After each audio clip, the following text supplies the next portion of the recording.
Ma famille était pauvre, alors j'ai déménagé en ville pour travailler et leur envoyer de l'argent. Une fois par an, je prévoyais de rentrer à la maison pour Noël. Mais quand j'ai ouvert notre chat de groupe familial, j'ai vu ces messages, « Maman, ne rentre pas cette année. Sœur, on a toujours besoin d'argent. Continue à travailler. » J'ai serré mon téléphone et j'ai pleuré. Ensuite, j'ai posté une vidéo sur le chat de groupe. Leurs appels n'ont pas cessé depuis. Le coucher de soleil visible depuis la fenêtre de la tour de Chicago était plus beau que d'habitude. Lisa Johnson était assise au 32e étage de son bureau, vérifiant les chiffres sur l'écran de son ordinateur avec un petit soupir. Elle calculait combien envoyer à sa famille ce mois-ci. Vérifiant la date sur son smartphone, le 1er décembre, 24 jours avant Noël. Travaillant tard encore, une voix vint de derrière elle. Se retournant, elle vit sa collègue Jennifer debout là, blottissant une tasse de café dans ses deux mains. Dehors, la neige avait commencé à tomber, les lumières du bureau se reflétant sur les flocons de neige, les faisant scintiller. « Oui, juste un peu » répondit Lisa avec un sourire. « Ce mois-ci est spécial, alors je veux en envoyer un peu plus. » Jennifer s'assit sur la chaise à côté de Lisa et jeta un coup d'œil à son écran. Une page de virement bancaire était ouverte. Le bénéficiaire était Margaret Johnson, la mère de Lisa. Le champ du montant affichait $1,500. Encore, la voix de Jennifer contenait une pointe d'inquiétude. « Tu gardes quelque chose pour toi. » Lisa haussa les épaules. « Je vais bien. Mes dépenses de logement ne sont pas si élevées. » Ce n'était pas un mensonge, un modeste studio dans la banlieue de Chicago, un supermarché peu coûteux accessible à pied, n'achetant que le strict minimum de vêtements. Toute la vie de Lisa était structurée pour maximiser ce qu'elle pouvait envoyer à sa famille. « Tu rentres chez toi pour Noël, n'est-ce pas ? » « Ce sera bien, » dit Jennifer. Le visage de Lisa s'illumina. « Oui, ça fait 3 ans. J'étais trop occupée pour y retourner ces 2 dernières années. » En réalité, elle avait utilisé l'occupation comme excuse, mais la vérité était qu'elle n'avait pas les moyens de faire le voyage chez elle. Son salaire en tant qu'analyste de données dans une entreprise informatique n'était pas mauvais, mais après les virements mensuels à sa mère Margaret et à sa sœur Emily, il ne lui restait presque rien pour ses propres économies. C'est merveilleux. Je ne vois mes parents à la campagne qu'une fois par an, mais ce moment à la maison est toujours spécial. Lisa regarda par la fenêtre, se souvenant des souvenirs lointains, de la vie dans la petite ville de Rustin, en Pennsylvanie. Cela faisait 10 ans que son père était décédé, lorsque le cancer du poumon l'avait emporté. Lisa était à l'université. Les factures médicales et les dettes avaient ruiné la famille, et sa mère avait du mal à joindre les deux bouts avec un emploi à temps partiel dans une petite épicerie. Sa sœur Emily était encore au lycée, rêvant d'aller à l'université. « Je ferai tout pour vous deux. » Les mots que sa mère avait murmurés sur la tombe de son père résonnaient encore dans les oreilles de Lisa. Mais c'est Lisa qui avait gravé ces mots dans son cœur et agi en conséquence. Dès qu'elle fut diplômée de l'université, elle déménagea à Chicago à la recherche d'un emploi mieux rémunéré. À partir de ce moment, elle envoya la majeure partie de ses revenus à sa mère et à sa sœur, sans faute, chaque mois. Emily s'était inscrite avec succès dans une université locale et étudiait pour devenir infirmière. La santé de sa mère n'était pas non plus très bonne, avec des problèmes de dos dus à des années de travail physique. Pour Lisa, les soutenir afin qu'elle puisse vivre un peu plus confortablement était tout simplement ce qu'elle devait faire. « Vas-tu t'acheter quelque chose de bien avec ta prime cette année ?» demanda Jennifer. Lisa sourit faiblement. « Eh bien, j'y réfléchirai. » En vérité, elle prévoyait d'envoyer la majeure partie de sa prime à sa famille comme cadeau de Noël. Sa récompense à elle était le voyage à la maison après 3 ans. Après avoir appuyé sur le bouton de transfert, un son de confirmation retentit de l'application bancaire. Le virement de décembre était terminé. De plus, elle avait envoyé $500 supplémentaires comme prime de Noël. Serait-ce suffisant pour le nouveau manteau qu'Emily désirait et les bottes chaudes pour sa mère? Lisa sourit à cette pensée. « Tu veux prendre un dîner en rentrant chez toi? Un nouveau restaurant thaï vient d'ouvrir, invita Jennifer. Désolé, je vais décliner aujourd'hui. Mes vacances de Noël commencent demain, donc je dois me préparer. » La vérité était qu'elle voulait économiser sur les repas au restaurant. De retour à son appartement, il restait des lasagnes dans le congélateur. Ce serait suffisant. Avant de quitter le bureau, Lisa sortit son smartphone et ouvrit le chat de groupe familial. Mes vacances commencent demain. J'arriverai comme prévu l'après-midi du 23. Impatiente de vous voir toutes les deux, tapa TL et envoya le message. Marchant dans les rues enneigées de Chicago, Lisa imagina ses retrouvailles, les chants de Noël à l'église locale, le parfum de la tarte aux pommes de sa mère, regarder les marathons de films de Noël avec Emily. Rien que d'y penser lui réchauffait le cœur. De retour à son appartement, Lisa sortit une petite valise et n'emballa que l'essentiel. Les cadeaux avaient déjà été expédiés. Dans le coin de la pièce se trouvait un petit sapin de Noël en plastique orné de décorations peu coûteuses. Pendant qu'elle était sous la douche, son smartphone sonna, probablement Emily qui répondait. S'essuyant les cheveux avec une serviette, Lisa prit son téléphone et ouvrit le chat de groupe. Au moment où elle vit l'écran, sa main se figea. Message de sa mère, ne rentre pas cette année. Et immédiatement après, un message d'Emily, on a toujours besoin d'argent. Continue à travailler. Lisa serra son smartphone, sentant soudain les larmes couler sur ses joues. Lisa vérifia plusieurs fois l'écran de son smartphone, nourrissant un faible espoir que les mots disparaissent. Mais le message froid resta. Il doit y avoir une erreur. D'une main tremblante, elle composa le numéro de sa mère. Après 3 sonneries, elle entendit la voix de sa mère. La voix de Margaret manquait de sa chaleur habituelle. « Maman, que se passe-t-il ? » J'ai lu les messages, la voix de Lisa tremblait, au bord des larmes. À l'autre bout du fil, Margaret soupira. C'est comme j'ai dit. Ne rentre pas cette année. Les frais de scolarité d'Emily coûtent plus cher que prévu, et mes soins pour le dos. Si tu continues à gagner de l'argent en ville, ce serait mieux pour tout le monde. Mais mes vacances ont déjà été approuvées. J'ai réservé les billets. Tu peux les annuler, n'est-ce pas ? La voix de sa mère était froide. La famille n'est-elle pas plus importante que le travail ? Ces mots poignardèrent le cœur de Lisa. Oui, la famille était tout. C'est pourquoi elle avait envoyé la majeure partie de son salaire chaque mois, réduisant sa propre vie. C'est pourquoi elle avait tant hâte de rentrer chez elle après 3 ans. Puis-je parler à Emily ? Demanda Lisa d'une petite voix. Elle est sortie en ce moment. À une fête de Noël avec des amis. La conversation avec sa mère ne continua pas. Quoi que Lisa dise, sa mère dit qu'elle était occupée maintenant et raccrocha.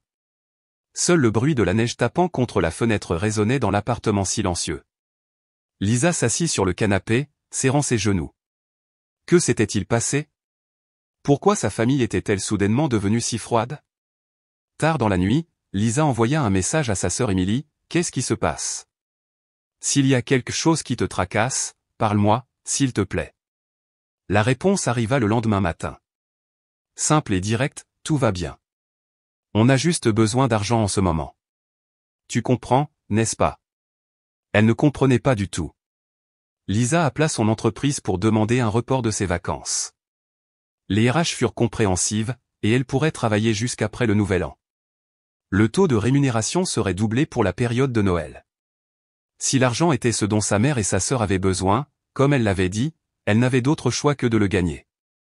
Cet après-midi, en route pour le bureau, Lisa appela Jennifer. Elle ne pouvait pas tout lui dire, mais elle avait besoin de parler à quelqu'un avant que son cœur n'éclate. « Ta famille a refusé que tu viennes leur rendre visite ? Tu plaisantes ? » La voix de Jennifer était mêlée de colère. « Je sais combien tu leur envoies chaque mois, et ils disent ils ont besoin de plus d'argent ? C'est bizarre, n'est-ce pas ? Dit Lisa doucement. Bizarre ? C'est plus que ça, Lisa. Tu as sacrifié ta propre vie pour soutenir ta famille. Pas de nouveaux vêtements, pas de vacances, pas même de rencontres. Tout pour ta famille. Et pourtant, ils doivent vraiment avoir du mal. Lisa analysait. Les frais de scolarité d'Emily ont peut-être augmenté. Jennifer garda le silence un instant. Crois-tu vraiment ça ? Lisa ne put répondre. Au fond d'elle, elle sentait que quelque chose n'allait pas. Mais l'idée de douter de sa famille était inacceptable. Après la mort de leur père, tous les 3 s'étaient soutenus. C'était tout. Au bureau, Lisa se jeta dans le travail, plus diligemment que d'habitude. S'enfouir dans les chiffres et les graphiques était un moyen d'échapper à la douleur de son cœur. Son patron Michael le remarqua et lui posa une main sur l'épaule. « Tu vas bien ? Tu ne prends pas de vacances de Noël ? » Mes plans ont changé, répondit Lisa. Circonstances familiales, je vois. Mais ne te force pas trop. Tu es un trésor pour cette entreprise. Lisa sourit, bien que ses yeux fussent humides. Merci. Cette nuit-là, de retour à son appartement, Lisa fixa le petit sapin de Noël. Des questions lui venaient sans cesse à l'esprit. Pourquoi sa mère et Émilie agissaient-elles de cette façon? Se passait-il quelque chose de grave? Lisa ne voulait pas y penser, mais les mots de Jennifer ne la quittaient pas. Se faisait-elle vraiment utiliser par sa famille? Le téléphone sonna. C'était sa mère. Lisa, tu as décidé. As-tu annulé tes vacances? La voix de Margaret sonnait avec empressement. Oui, je les ai annulées. Je vais travailler pendant Noël et le Nouvel An, répondit Lisa calmement. Bien. Ça aide vraiment. Je t'aime, ma fille. Je t'aime aussi, répondit Lisa automatiquement. Après avoir raccroché, un sentiment de vide s'étendit en elle. Jamais le mot amour n'avait semblé aussi creux. Le lendemain, Lisa ouvrit ses opérations bancaires en ligne et transféra $1000 supplémentaires sur le compte de sa mère. Avec la note cadeau de Noël. J'espère que ça aidera un peu, murmura-t-elle doucement. Lorsque la notification de transfert terminée apparut, une larme coula sur la joue de Lisa. Elle voulait croire en sa famille. Elle voulait croire que ce n'était qu'une épreuve temporaire. Mais quelque part dans son cœur, elle craignait la vérité. Cette nuit-là, allongée dans son lit, Lisa vérifia les réseaux sociaux de sa sœur sur son smartphone. Si Émilie avait publié récemment, il pourrait y avoir des indices. Et au moment où elle vit la dernière publication affichée sur l'écran, le cœur de Lisa se figea. Sur la page des réseaux sociaux d'Émilie se trouvait une photo dans un restaurant chic. Sur la table, il y avait un plat de fruits de mer extravagant, des verres à champagne et ce qui attira l'attention de Lisa, un sac à main de couleur crème visible au bord de la table. Il était d'une marque célèbre et coûterait au moins $2000. La date de publication était le lendemain du dernier virement de Lisa. Avec des doigts tremblants, Lisa fit défiler l'écran. D'autres photos apparurent, les unes après les autres. Nouvelles bottes, soirée cocktail, escapade dans un spa le week-end, le tout publié au cours des derniers mois. Les frais de scolarité de l'école d'infirmière. Murmura Lisa. Émilie avait-elle menti au sujet d'avoir besoin d'argent pour les frais de scolarité de l'école d'infirmière? Elle remonta dans les anciennes publications. Il y a 6 mois, Émilie avait publié qu'elle prenait une pause de l'école pour se retrouver, en voyage. La photo montrait une valise et des billets de voyage. Troublée, Lisa vérifia également les photos où Émilie était taguée. Là, elle découvrit des publications de sa mère, Margaret. Nouveaux appareils de cuisine. Enfin terminée la rénovation tant attendue, a été postée il y a 3 mois. Soins dans un spa de luxe. Je mérite aussi un traitement, commentait-elle. Une nouvelle voiture. Elle est petite, mais juste pour moi, d'un poste de l'année dernière, qu'une petite voiture était un modèle beaucoup plus luxueux que celui que Lisa conduisait actuellement. Toutes les publications se concentraient juste après les virements d'argent de Lisa. Le petit sapin de Noël dans le coin de la pièce sembla maintenant amèrement ironique. Lisa posa son smartphone et regarda par la fenêtre. La vue nocturne de Chicago était froidement belle, aussi glacée que son cœur. 3 ans. 3 ans à vivre frugalement, à sacrifier ses propres rêves, à tout consacrer à sa famille. Pendant ce temps, sa mère et Émilie avaient vécu luxueusement avec son argent. Lisa réalisa qu'elle avait été une complète imbécile. Le lendemain matin, Lisa se rendit au bureau avec des pas lourds. D'habitude, elle faisait attention à ses dépenses, dans les cafés. Aujourd'hui, elle commanda un latte coûteux sans hésiter. J'ai besoin de quelque chose pour moi aussi, la pensée amère lui traversa l'esprit. Lorsqu'elle arriva au bureau, Michael l'arrêta. Lisa, tu as 1 minute, il la conduisit dans une salle de réunion. Là, étaient assises Deborah des RH et Robert Curtis, le PDG de l'entreprise. Le cœur de Lisa manqua un battement. Allait-elle être licenciée juste avant Noël? Ne t'inquiète pas, sourit Michael. C'est une bonne nouvelle, Lisa, dit le PDG. Ton leadership de l'équipe d'analyse de données a été exceptionnel. Au cours des 3 derniers mois, tes projets ont rapporté des bénéfices importants à l'entreprise. Nous avons décidé de te promouvoir au poste de directrice adjointe. Ton salaire sera triplé, par rapport à maintenant. Lisa était sans voix. Triplé, oui. Plus des primes annuelles, dit Déborah. À compter de janvier. Tu l'as plus que mérité. Michael lui tapota l'épaule. Félicitations. De retour à son bureau, Jennifer la bombarda de questions. Lisa partagea la nouvelle, et son amie laissa échapper un cri de joie. Cependant, derrière son sourire, le cœur de Lisa prenait une décision.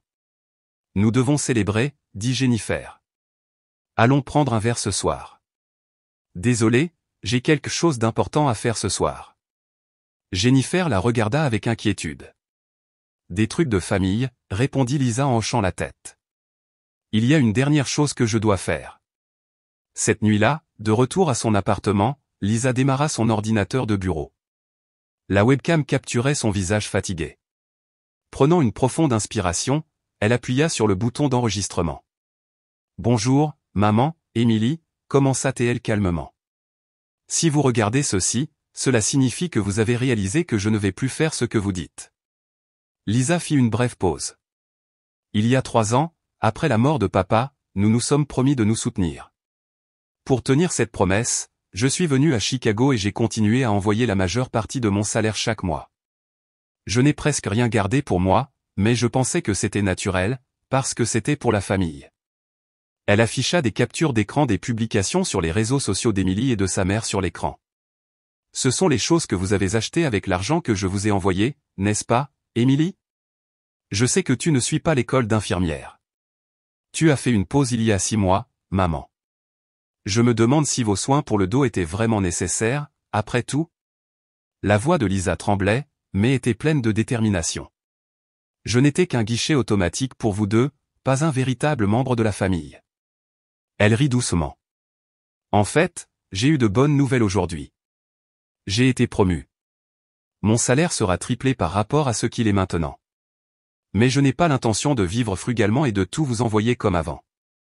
C'est fini. » Lisa prit une profonde inspiration et continua, « Je ne sais pas si vous m'avez aimé ou si vous vouliez juste mon argent, mais je vais dire ceci, une vraie famille ne se sacrifie pas les uns les autres. Ils se soutiennent et partagent la joie. » Elle ne put retenir ses larmes. « L'argent que j'ai envoyé jusqu'à présent, vous n'avez pas besoin de le rendre. C'était la preuve de mon amour. Mais à partir de maintenant, les choses seront différentes. Je vais vivre ma propre vie. Vous vivez la vôtre. » Finalement, elle sourit. « Si vous m'aimez vraiment, ne parlez pas d'argent. Dites simplement que vous voulez me voir comme une vraie famille. » Lisa termina l'enregistrement et monta la vidéo. Le titre était « À ma vraie famille ». Sans hésitation, elle envoya la vidéo au chat de groupe familial. Au moment où elle appuya sur « Envoyer », Lisa sentit un poids s'enlever de sa poitrine. Le fardeau de 3 ans de mensonges et de sacrifices disparut. Elle s'allongea sur le lit de son appartement, fixant le plafond. Des larmes silencieuses coulèrent sur ses joues. Un sentiment de libération et de perte l'envahit simultanément.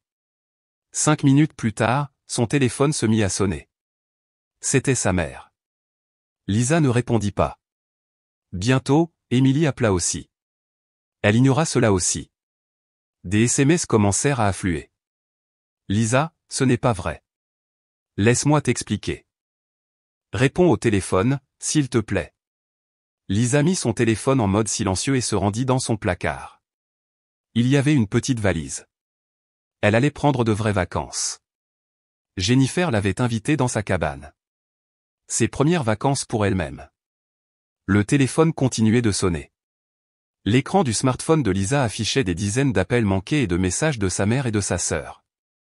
Jennifer, la cabane enneigée de Jennifer se dressait dans les bois du Wisconsin. La vue de la fenêtre ressemblait à une carte postale, et Lisa, tenant une tasse de chocolat chaud, était assise devant la cheminée, se sentant vraiment en paix pour la première fois. « Comment te sens-tu » Jennifer était assise à côté de Lisa. À côté d'elle se trouvait son fiancé, Jason. Étrangement libérée, Lisa répondit calmement, mais toujours triste. Bien sûr, Jennifer serra la main de son amie. On dirait que tu as perdu ta famille. Pendant 3 jours, Lisa n'avait pas vérifié son téléphone. Elle ne voulait pas savoir.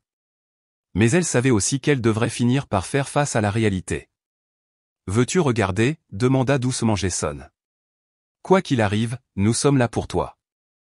Lisa hocha la tête et alluma son smartphone d'une main tremblante.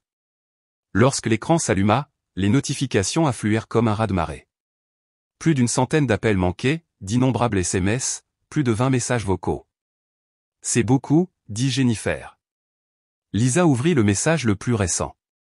Il venait de sa mère. Lisa, écoute-moi, s'il te plaît. On t'aime. Viens à la maison tout de suite. On va tout expliquer. Les messages d'Emily étaient similaires, des mots demandant pardon et des explications. Mais aucun d'eux ne commençait par « ce n'est pas une question d'argent ». Ils avaient ignoré les derniers mots de son message vidéo. C'est comme je pensais, sourit amèrement Lisa. Jason lui posa la main sur l'épaule. Si tu as besoin de plus de temps, tu peux rester plus longtemps ici. Mon père et ma mère sont heureux de t'avoir. Les parents de Jason, Martha et George, avaient accueilli Lisa chaleureusement. Bien qu'il la rencontrait pour la première fois, il la traitait comme une famille qu'il connaissait depuis des années. Il n'y avait aucune trace d'attente en retour dans leur attitude. Merci, sourit Lisa. Mais je dois faire face à cela un jour pour aller de l'avant. La veille de Noël, Lisa partagea un repas chaud avec la famille de Jason, de la dinde rôtie maison, une cocotte et la tarte aux pommes spéciale de Martha. Entourée du rire et de la gentillesse de sa famille, Lisa ressentit ce que signifie être une vraie famille pour la première fois depuis longtemps. Cependant, ce moment paisible ne dura pas longtemps. Le smartphone de Lisa sonna, et l'écran afficha le nom de son gestionnaire d'immeuble. Bonjour, Madame Johnson. Je suis désolé. Il y a 2 femmes debout devant votre appartement. Elles disent qu'elles sont votre mère et votre sœur. Elles semblent assez bouleversées. Le cœur de Lisa fit un bond. Merci, Bill. Je serai de retour demain. Pourriez-vous leur dire? Après avoir raccroché, tout le monde dans la pièce la regarda. Ma mère et ma sœur sont à mon appartement, expliqua Lisa. Nous respectons votre décision, dit George. Mais avec les problèmes familiaux, il est souvent préférable de les résoudre le plus tôt possible plutôt que plus tard, hocha la tête Martha. Vous pouvez rester ici jusqu'à ce que votre cœur guérisse, mais si cela reste non résolu, cela continuera de vous hanter. Le lendemain matin, Lisa retourna à Chicago dans la voiture de Jason. Jennifer l'accompagna. Je ne te laisserai pas seule, dit-elle. Quand ils arrivèrent à l'appartement, Lisa vit 2 personnes assises sur un banc près de l'entrée. Margaret et Emily. Dans la neige, elles étaient assises emmitouflées dans des manteaux, l'air fatigué. Quand elles virent Lisa, elles se levèrent toutes les 2. Lisa, cria sa mère. Il y avait un véritable soulagement dans sa voix. Allons à l'intérieur, dit Lisa calmement, essayant de ne pas montrer d'émotion. L'appartement était froid. Pendant que Lisa allumait le chauffage et préparait du café, les 4 personnes s'assirent dans un silence pesant. Jennifer s'assit à côté de Lisa, lui empoignant le bras pour la soutenir. Expliquez, dit finalement Lisa. Pourquoi m'avez-vous traité comme un guichet automatique? Margaret et Emily échangèrent des regards. Pour la première fois, Lisa vit de la honte et des regrets authentiques sur leur visage. Ce n'était pas comme ça au début, commença Margaret. L'argent que tu as envoyé était vraiment nécessaire pour les frais de scolarité d'Emily. Mais j'ai commencé à aller à des fêtes, continua Emily. Mes amis portaient toutes de beaux vêtements, allaient dans des restaurants chics. Je voulais m'intégrer, alors j'ai commencé à utiliser l'argent qui aurait dû être gardé pour les frais de scolarité. Tu as donc quitté l'école? La voix de Lisa était tendue. Emily hocha la tête. J'ai été stupide. Mais une fois que j'ai commencé, je n'ai pas pu m'arrêter. Pareil pour moi, dit Margaret. La première fois que j'ai acheté quelque chose de luxueux avec ton argent, je me suis senti coupable. Mais je pensais que j'avais aussi besoin de quelque chose de bien, et puis ça a dégénéré. Pourquoi m'avez-vous menti? La voix de Lisa tremblait. Pourquoi m'avez-vous dit de ne pas rentrer chez moi pour Noël, parce qu'on pensait que tout serait exposé si tu venais? Margaret baissa la tête. La maison est remplie de choses qu'on a achetées avec ton argent. La garde-robe d'Emily est pleine de vêtements de créateurs. Ma nouvelle voiture. C'est lâche, dit Lisa doucement. As-tu déjà pensé à la difficulté avec laquelle j'ai travaillé chaque mois? Un lourd silence tomba sur la pièce. Lisa, dit Margaret en larmes, je ne demande pas pardon, mais j'ai calculé tout l'argent que tu as envoyé. Je vais le rembourser. Lisa rit froidement. 3 ans de valeur? Combien est-ce? 87 523 $, répondit Emily immédiatement. Lisa fut surprise par le chiffre exact. Elle l'avait vraiment calculé. On compte vendre notre maison, continua Margaret. Pour te rembourser. Vendre la maison, demanda Lisa avec incrédulité. Oui, hocha la tête Margaret. Tu as raison. On t'a utilisé. On n'était pas une vraie famille. Mais à partir de maintenant, ce sera différent. On veut recommencer. Lisa regarda Jennifer. Son amie fit un petit signe de la tête. C'est votre décision. Ses yeux semblaient dire, vous n'avez pas besoin de vendre la maison. Lisa finit par dire, je ne veux pas de l'argent. Je veux juste une vraie relation familiale. Emily éclata en sanglots. J'ai trouvé un emploi. Je compte retourner à l'école. Je vais gagner mon propre argent. J'ai aussi commencé à réduire mes dépenses, ajouta Margaret. J'ai vendu tous les articles de luxe pour pouvoir rembourser au moins une partie de l'argent que tu as envoyé. Lisa prit une profonde inspiration. La colère et la tristesse étaient toujours dans son cœur, mais en même temps, elle pouvait voir leur remords sincère. Recommencer ne sera pas facile, dit Lisa doucement. La confiance, une fois rompue, met du temps à se reconstruire. Nous avons le temps, répondit Margaret. Si tu veux bien nous pardonner. Lisa regarda par la fenêtre. La neige continuait de tomber doucement. Les lumières de Chicago se reflétaient sur les flocons, ressemblant à de petits phares d'espoir. Je ne peux pas répondre pour l'instant, dit honnêtement Lisa. J'ai besoin de temps pour réfléchir. Margaret et Emily hochèrent la tête. La déception se lisait sur leurs visages, mais il y avait aussi de la compréhension. On te donnera tout le temps dont tu as besoin, dit Margaret en se levant. Souviens-toi juste que tu es notre fille et notre sœur. On t'aime, pas ton argent. Après leur départ, le silence revint dans l'appartement. Jennifer s'assit à côté de Lisa, lui tenant la main silencieusement. Que vas-tu faire maintenant? Lisa sourit. Honnêtement, je ne sais pas, mais pour la première fois, je vais décider pour moi-même. Elle se leva et se dirigea vers le petit sapin de Noël. Elle y plaça un petit cadeau. Il venait de Jason. Demain, je vais passer Noël avec la famille de Jason. Et après ça, je vais prendre les choses une à une. Un jour d'avril, alors que la lumière du soleil du printemps illuminait vivement les rues de Chicago, Lisa regardait par la grande fenêtre de son bureau. De son nouveau bureau de directrice adjointe, elle pouvait voir les eaux bleues scintillantes du lac Michigan. Pensant, se retournant, elle vit Jason sourire. Ils sortaient ensemble depuis 3 mois. Après l'incident de Noël, leur relation s'était naturellement approfondie. Je lisais une lettre de maman, dit Lisa en montrant une enveloppe sur son bureau. Les lettres pour Margaret arrivaient toutes les 2 semaines. Au début, c'était de courtes excuses, mais progressivement, elle avait commencé à écrire sur sa propre vie et ses pensées. Emily avait commencé à travailler dans un petit café local et prévoyait de retourner à l'école d'infirmière à l'automne. Elle écrivait, « Comment ça va ?» demanda Jason. « C'est encore compliqué », répondit honnêtement Lisa. « Mais j'ai l'impression que ça va de mieux en mieux, petit à petit. » Après Noël, Lisa avait fixé des conditions strictes pour que sa mère et sa sœur soient indépendantes et, surtout, honnêtes. Elle les contactait et leur parlait encore de temps en temps, mais le soutien financier du passé avait disparu. C'était mieux pour tout le monde. Maman et Emily viennent à Chicago ce week-end, dit Lisa. Juste une courte visite, mais je pense que c'est bien de commencer lentement. Jason lui prit la main. Je suis fier de ta décision. Après le déjeuner, Lisa rencontra Jennifer dans un café pour discuter des préparatifs du mariage. Lorsque Jason lui avait fait sa demande en mariage il y a 3 semaines, lors d'un dîner au bord de la rivière Chicago, Lisa avait répondu oui sans hésitation. « As-tu déjà choisi ta robe de mariée ?» demanda Jennifer avec enthousiasme. « Pas encore », sourit Lisa. « Mais j'aimerais quelque chose de simple. » Elle n'évitait pas les luxes maintenant, mais ils étaient planifiés et significatifs. Elle avait appris à connaître sa propre valeur et à choisir ce dont elle avait vraiment besoin. « Vas-tu demander à ta mère d'être ta demoiselle d'honneur ?» Lisa réfléchit un instant. « Je ne sais pas encore, mais je vais les inviter. » Il faudrait du temps pour réparer complètement sa relation avec sa famille d'origine. Mais Lisa vivait désormais sa vie selon ses propres termes. Son cœur se sentait plus léger qu'avant et elle souriait plus souvent. Ce soir-là, Lisa dîna avec la famille de Jason.